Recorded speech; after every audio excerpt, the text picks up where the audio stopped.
Kraft presents The Great Gildersleeve. The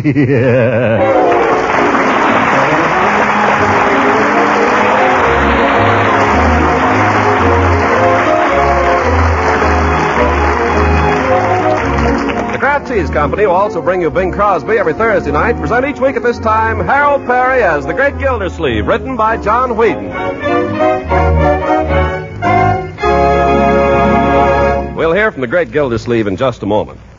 Of course, most of you homemakers listening in know how deliciously good margarine can be today. But some of you may not have used margarine as a spread for bread for a good many years. Well, if that's the case, you're going to be pleasantly surprised when you taste Parquet margarine, the margarine that's made by Kraft. That's because Parquet margarine is really different from the margarines of a few years back. First, Parquet's flavor is pretty certain to please. It's so delicate and wholesome, so deliciously good. You'll be delighted with Parquet as a spread for bread or rolls, yes, and for baking and pan frying, too. Second, unlike old-time margarines, Parquet margarine is a reliable year-round source of vitamin A because every pound contains 9,000 units of this important vitamin. And besides, Parquet is an excellent energy food. So try economical Parquet margarine in your household and find out how extra good it is yourself. Just ask your food dealer for Parquet, P-A-R-K-A-Y, Parquet margarine made by Kraft.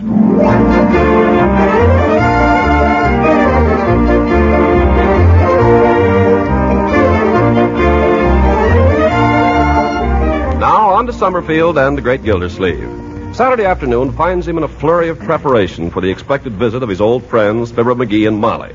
For hours, he's been running up and down stairs, issuing orders and countermanding them, and now he pauses to light a well-earned cigar and snatch a moment's respite from the labor of supervising Bertie. Well, Bertie, how do we stand? Has that roast of beef turned up yet?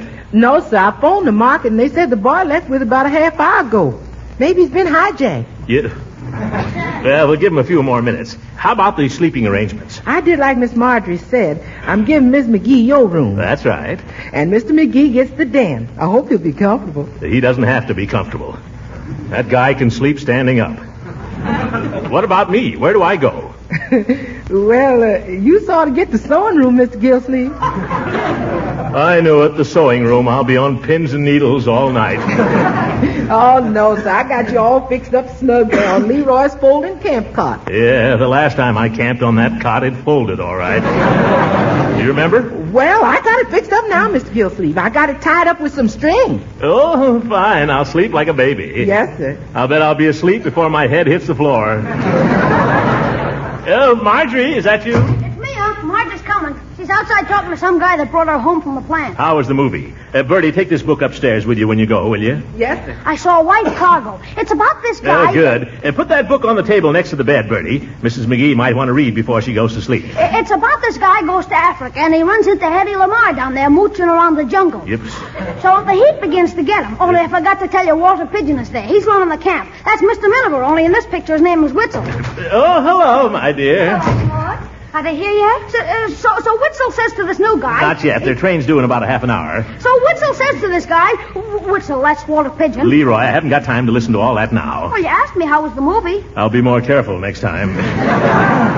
Well, you're early, Marjorie. I got a ride, so I didn't have to wait for the bus.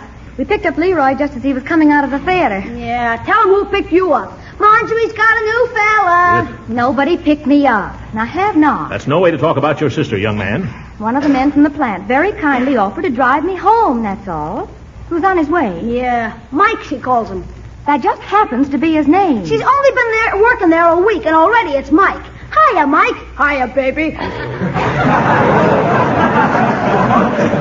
on, now don't you listen to him. It's very nice, though, really. He works in the drafting department. Oh, well, that's fine. He's a draftsman, all right. If you ask me, he's got designs on our nail. Leroy, you mind your own business. I've got something to say to both of you. Yes, Uncle Mort? When Mr. McGee arrives this afternoon, there are two things I want you to be careful not to do. In the first place, I don't want you to make any reference to Fibber's size. What about it? Well, he's a little runt, and like all little runts, he's sort of sensitive about it. That's why he's so pugnacious. Oh, I wouldn't say anything, Uncle Mort. Well, I know you wouldn't, my dear, but I'm not so sure about Leroy. What did I say? Did I say anything about him being a runt? You're the one who brought it up. Well, just don't, that's all. Actually, he's not so small anyway. It's just that he's not as big as he thinks he is. He has the mind of a small man, that's all. Always carrying a chip on his shoulder. Oh, we'll be careful, Uncle Mort. And another thing, and this applies to both of you. I'd rather you didn't say anything about my engagement to Mrs. Ransom. Oh, but the McGee's are your friends, Uncle Mort. They'll be offended. We're not announcing the engagement just yet, my dear. We're keeping it a secret. Mrs. Ransom isn't. I heard her talking to Mrs. Pettibone down at the grocery. We're not announcing it to McGee, and that's final, Leroy. Because if I know McGee, he'll start making cracks. If he makes any cracks about Lita, I'll punch him in the nose. And if I do that, Molly will be upset, and if she's upset, it'll spoil the whole weekend. And that's what you get for inviting McGee anyway. Oh,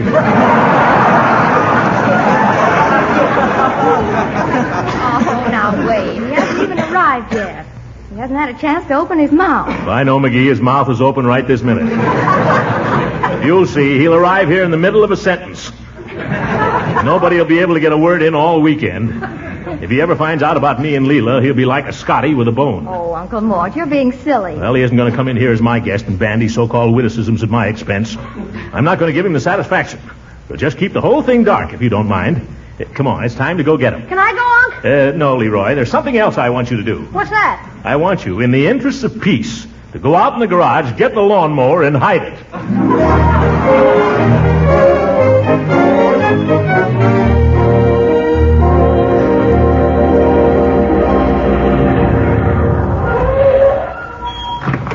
Well, this is it, folks.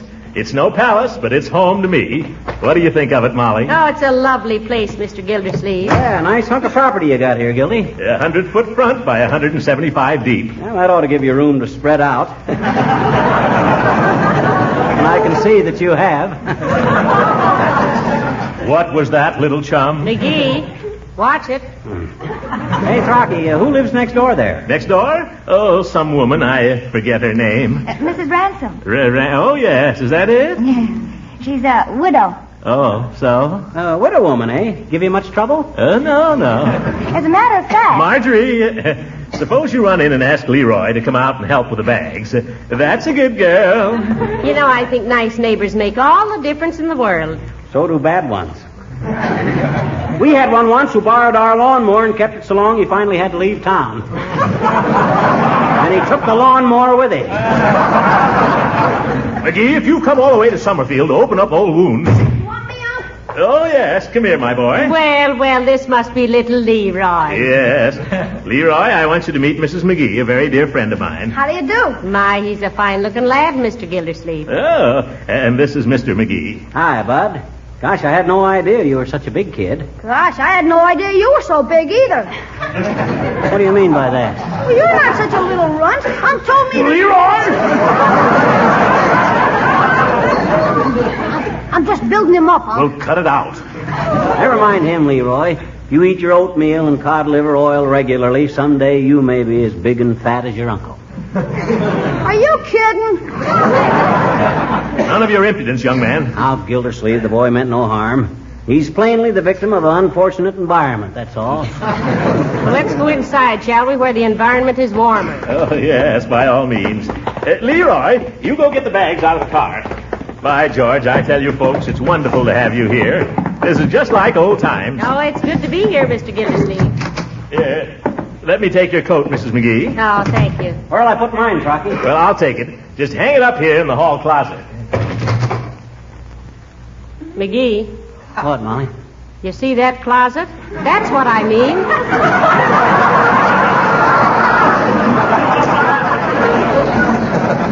Oh, sure, anybody can keep a closet clean if they don't use it. Mrs. McGee, if you'd like to come upstairs, I'll show the room you're to have. Oh, thank you, dearie. I would like to freshen up a little before dinner. Dinner's in about a half an hour, everybody. Hey, where do these bags go? Mr. McGee's bag goes in the den, and Mrs. McGee's goes up in my room. Here, I'll take it up to her.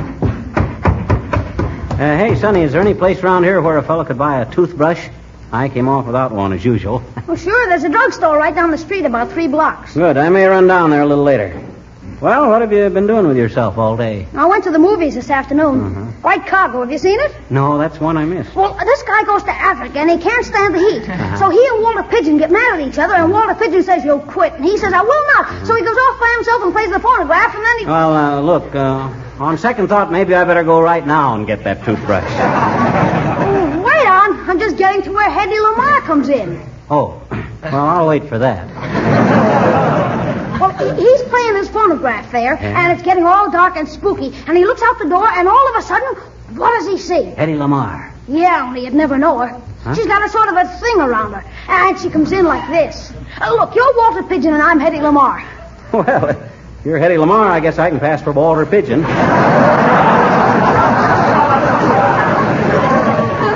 Shoot the plot to me, Tot. Well, she slides around the edge of the door like this, and she says, I am Tandaleo. Well, look, Roundaleo. I've got to run down to the corner and get a toothbrush. Hey, wait! I'll be right back. Well, this is the best part. Witzel comes in and catches her.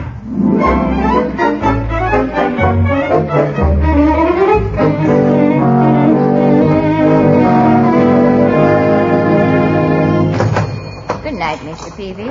Good night. And now, what can I do for you, sir? I'd like to buy a toothbrush. A toothbrush? Did you have any particular kind of toothbrush in mind? Yes, something I could brush my teeth with. As a matter of fact, I don't really need a toothbrush. I've got one at home, but I came away without it. Well, none of us perfect. You say you're a stranger in town? I didn't say so, but I am. McGee's my name. I'm staying up the street here. Oh, pleased to make your acquaintance, Mr. McGee. My name is Peavy. Anytime I can be of service, only too glad. Thanks. I'd like to buy a toothbrush. Any particular kind? Oh, I asked you that, didn't I? Yes. Well, I have a number of varieties. I have them in red, green, white, small, medium, large. Now, give me a red one. And then they come in the nylon bristle, the exton bristle, the proton bristle, and they're just plain bristle. Look, Bud, I just want a toothbrush. I want to brush my teeth. Well, here's a nice brush. I'll take that one. Well, I don't want you to feel I'm high-pressuring you. It's just... Wrap it up. Yes, sir. Will there be anything else? No, that's... Oh, wait a minute. Seems to me Molly did mention something. Oh, I know. We're spending the weekend with a fellow up the street here, and I'd like to get a little something for him as a gift. What type of gentleman is he? Oh, he's a big, fat blowhard. Doesn't do much of anything but eat, sleep, and brag. I've got something here that I think Mr. Gildersleeve would like.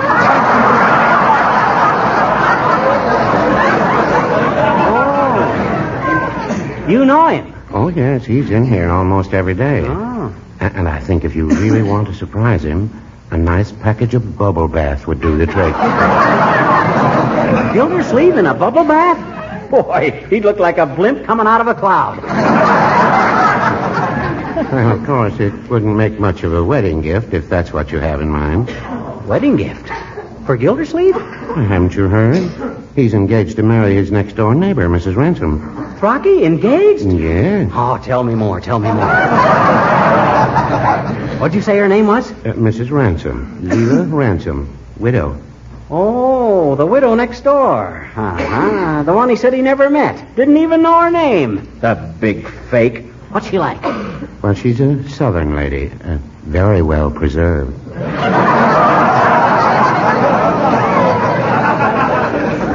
Oh, boy. Let me at him. Here, what do I owe you? That'll be 77 cents. Cheapest toothbrush I ever bought. Well, so long, Bud, and many thanks.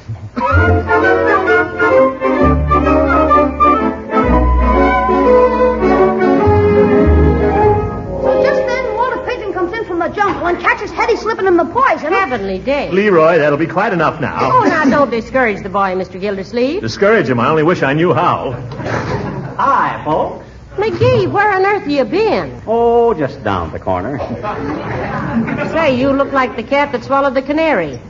Do you know that you've kept dinner waiting 15 minutes? Oh, that's perfectly all right. Leroy, run out and tell Bertie she can serve at any time now, will you? McGee, have you washed? McGee, what's got into you? Yes, what are you looking at?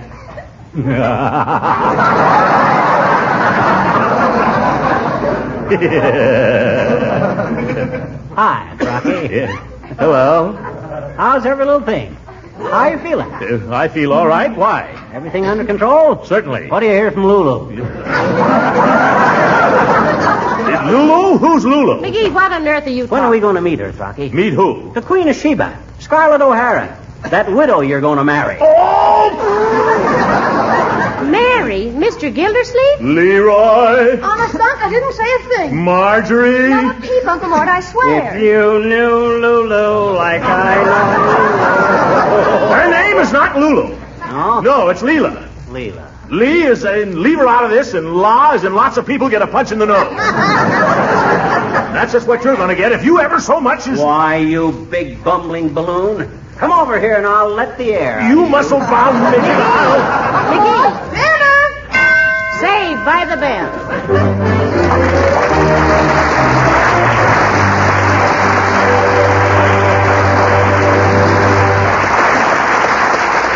The Great Gildersleeve will be with us again in a few seconds. You know, especially in times like these, it's smart to be economical. But when it comes to food buying, it's important to be wisely economical. To be sure that the economy foods you buy fulfill the requirements of good nutrition. Now, one food that's both economical and highly nutritious is wholesome Parquet margarine, the delicious spread for bread made by Kraft. Parquet margarine, you know, is one of the kinds of foods recommended in our government's nutrition food rules. That's because Parquet is so nourishing, having both food energy and important vitamin A. And what's more, Parquet helps provide these essential food elements in so many ways. It's a delicious spread for bread or toast or rolls. It's a tasty seasoning for hot vegetables. It's a real flavor shortening for baking, and it's grand for pan frying, too. Yes, in all these ways, Parquet margarine adds delicious nourishment to meals. So tomorrow, ask your food dealer for Parquet, Parkay, Parquet margarine made by Kraft.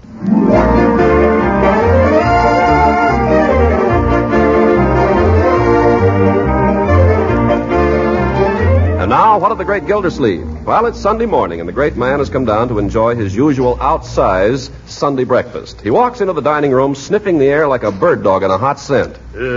That's funny. The stuff must be here, but I can't smell it. Bertie? Yes, Mr. Gildersleeve? Where's breakfast? Well, Mr. Gildersleeve, Miss Marjorie told me y'all would wait until Mr. and Miss McGee came down. I never heard of such a thing. Marjorie? For goodness sake, Uncle Mort, now be quiet. Think of our guests. I am thinking of them. I'm thinking, why don't they get up? Oh, the idea. Anyone would think you hadn't eaten for a month. That's exactly the way I feel. And when I think of that little termite McGee, probably lying up there in bed right now, just on purpose to keep me from my breakfast. Who's that? I'll go. Well, good morning, Judge. Oh, Hooker, come right in. I'm glad to see you. I can't stay, but I've heard the news from Leela Ransom, and as your ex-rival, I simply wish to tender my congratulations. Oh, thank you, Judge. After thinking it over, Throckmorton, I feel sure that Leela's heart has guided her to the right choice. Oh, you think so, eh? Well, I hope so. By the way, I'm giving a little party for Leela this afternoon. I hope you can come, Horace. I'd love to. I hope you'll make Leela very happy, Gildy. Well, I'll try. Fine. Throckmorton, have you given Leela any kind of token? Token? Well, as a symbol of your plighted troth. It's customary, you know, to give the lady Hooker, are you trying to peddle a second-hand engagement ring? No, certainly not. Then what are you talking about? It's not second-hand. Leela's never even seen it. This ring has never encircled a human finger. Then why don't you take it back to the jeweler? Well, for sentimental reasons, I wanted you to have it. Besides, I had Leela's name put on it. Oh, well, what'd you pay for it? $75. I'll give you 50. It's robbery, but I'll take it. Well, I want to see it first. Well, here it is. Oh, that's quite a flash. Wait a minute. What's this inside of it, this inscription? Oh, yes. To Leela from Cuddles. No, I forgot to mention that. Hooker, did Leela Ransom ever call you Cuddles? No, Gildy, but I just hope she'd learn to. Well, obviously the ring is of no use to me, but I'll give you $25 for it. $25? $25, Judge. Take it or leave it. I'll take it. But what are you going to do about the inscription? Well, if I play my cards right, she might learn to call me Cuddles.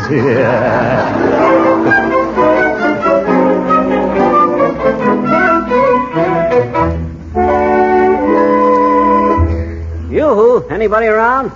Hey, don't tell me I'm the first one up. First one up, your clavicle. I've been up for 3 hours. I waited breakfast for you till 10 o'clock. I'll tell Bertie you're ready. Oh, I've had breakfast, if that's what you mean. You've had it? Yeah, had breakfast in bed. I tell you, it was quite a treat. Things ain't like that around Wistful Vista. Things ain't like that around here either. Bertie! Yes? Why don't I ever get breakfast in bed? Because breakfast is the only thing that gets you out of bed, Mr. Gildersleeve. Well, maybe when you're married, Mr. Gildersleeve, things will be different. Yeah. You'll have to toe the mark then, Throcky. By the way, when are we going to meet Lulu? The name is Leela. Oh, excuse me. When are we going to get a gander at her? What's the matter? You're not ashamed of her, are you? Look here, McGee. You're not even fit to... Boys, so early in the morning? Oh, good morning, Mrs. McGee. I'm just telling my little chum here I can't wait to have you meet Leela. Well, we can't wait either, Mr. Gildersleeve. That's no lie. Yeah. She's coming over this afternoon for tea, and I'm having one or two others in. Judge Hooker. Oh, how are you and the judge getting along these days? Well, we have our ups and downs. Some days I think he's our purest little jurist, and others I think he's a stench to the bench. You know, I'm very anxious to meet him, too. He sounds like such fun. Yeah, more fun than a goat. McGee, what do you say to a little constitutional before lunch? A little what? A little constitutional, a little walk. On foot? Why, sure. I'd like to take you out and show you the reservoir. Go on, McGee, to do you good. How far is it? Oh, only about 4 miles. Are you kidding? McGee, I want you to keep away from Leroy for the rest of the morning.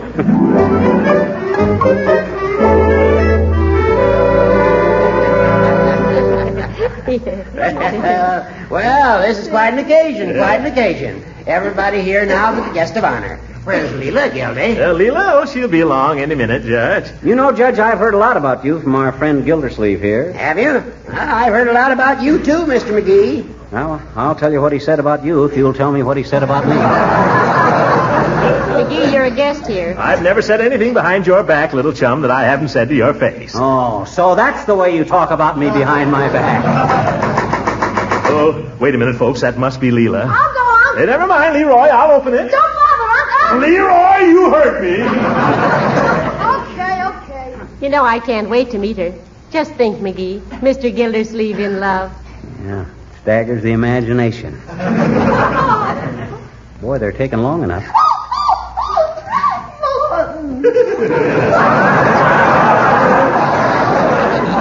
Wonder what's going on out there. McGee, you stay right here. Well, I just thought maybe he needed some help. He doesn't need any help. Okay. Quiet, here they come. Hey, looks like Gildy done all right for himself. Wonder what he used for bait. Leela, darling, you know most of these people. Oh, yes. Good afternoon, Good Judge. afternoon, Leela. Oh, Marjorie, honey, I love your dress. Thank you. Hello, Leroy. Hello, Mrs. Ransom. Leroy, my dear, I want you to meet some old friends of mine. We're not that old. Mr. and Mrs. McGee from Wistful Vista. This is Leela. Oh, I'm just thrilled to meet y'all. Throckmorton's told me so much about you. I reckon you must think I'm just terrible carrying him off like this. Dearie, I think it's the finest thing that ever happened to him. And I want to be the first to congratulate you. Thank you. Isn't that nice? Well, McGee, aren't you going to congratulate Leela? Why should I congratulate her? It's Gildersleeve that ought to be congratulated. Oh, you're just sweet-talking me now, Mr. McGee. Oh, shucks, sis. Just call me Fibber. Mr. Gildersleeve, excuse me. Could you come out in the kitchen for a minute? Oh, certainly, Bertie. Will you excuse me, folks? Go right on talking. What's wrong now, Bertie? You know, I just can't get over Mr. Gildersleeve after all the years we've known him falling in love. Tell us, dearie, now that it's all over, how did he propose to you? Yeah, did he get down on his knees? And if he did, who helped him up? McGee. Now, this is just between us women. Well, it was terribly romantic and all. It was in the evening, and he came with a beautiful bunch of roses. You hear that, dearie? Roses he brought her. What's the matter? I bought you some roses a couple of anniversaries ago. Well, I just wanted you to make a note of it. Oh. Go on, dearie. Well, I remember I just happened to be wearing a gown that he particularly liked. A flowered chiffon, very tight through here with a long flowing skirt. I'd been planning to spend the evening with a good book. Go on, you'll get plenty of time for that later. Well, we were standing there together arranging the flowers, and all of a sudden, right out of the blue, he said, well, I don't know that he'd like me telling you, but he said, what would you do if I was to steal a little kiss? Oh, my God. Is that corny? Keep out of this, McGee. You don't understand. And then what? Well, naturally, I tried my utmost to discourage him, but seemed like he just refused to take no for an answer. Oh, not only that, he started to chase me around the room. Throckmorton, I couldn't understand it. Look, Leela, when did you first begin to suspect that something was cooking?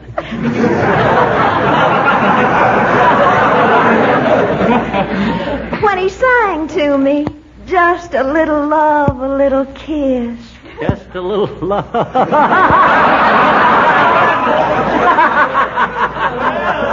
Just a little. Is everybody happy? What's going on, folks? What's the big joke?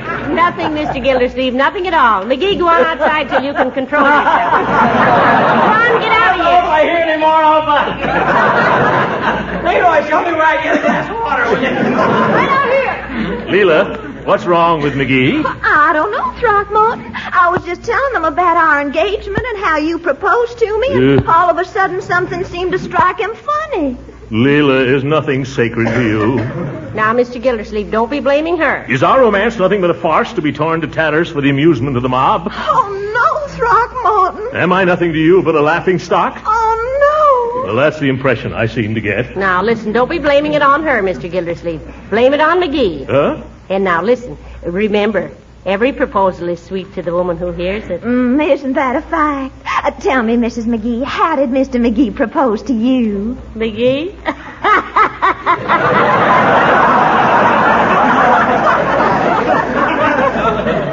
Well, dearie, McGee proposed in a leaky canoe. Yes? Which he had to paddle with his mandolin because he lost the paddle. Oh, really? Yes. And the song he sang to me was Pretty Red Wing. Yeah, Pretty Red Wing. Hey, this Summerfield water tastes a little funny, doesn't it, Gildy? It does not. You can say what you want to about me, McGee, but Summerfield has the finest water in the country. McGee, stop picking fights. You've made enough trouble already. Who's picking fights? I just made a simple observation, that's all. Well, you're a bad boy. Come over here. What you want? I want you to apologize to Mr. Gildersleeve. Go on, tell him you're sorry you hurt his feelings. Okay. Throcky, old chum, I'm sorry. Well, that's all right, McGee. I know you're sensitive, and it's only natural. And I want to take this opportunity to say that where you're concerned, old chum, there's only one thing in this world I want. Oh, what's that? Just a little love, a little... All right, McGee. Oh, the moon shines tonight on Pretty Red Wing.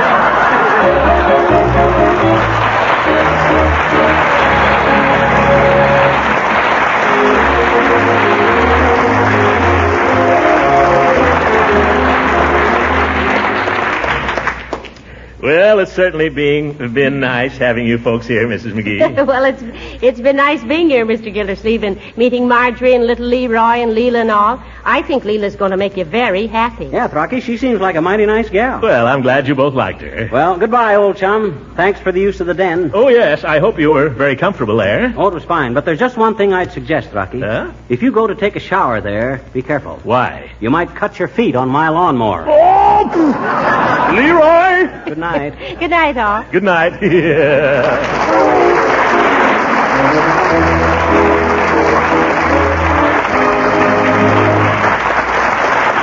McGee and Molly appeared on this program through the courtesy of the makers of Johnson's Wax. Original music was composed and conducted by Billy Mills. This is Ken Carpenter speaking for the makers of Kraft Cheese and inviting you to listen in again next week for the further adventures of the Great Gildersleeve.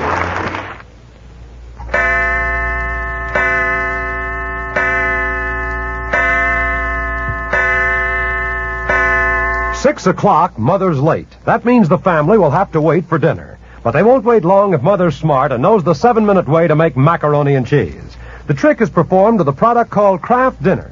Yes, folks, that amazing food product called Kraft Dinner gives you delicious macaroni and cheese in just 7 minutes cooking time. A package of Kraft Dinner contains a special kind of macaroni that cooks up fluffy and tender extra fast. And the Kraft Dinner package also holds some Kraft Grated. This Kraft Grated, sprinkled through and through the macaroni, gives it good cheese flavor in a twinkling. No time used up preparing a cheese sauce or baking the macaroni either. Keep Kraft Dinner handy for luncheon or dinner emergencies. And folks, you can help your dealer with this problem of keeping in stock by ordering Kraft Dinner early in the week. This program reached you from Hollywood. This is the National Broadcasting Company.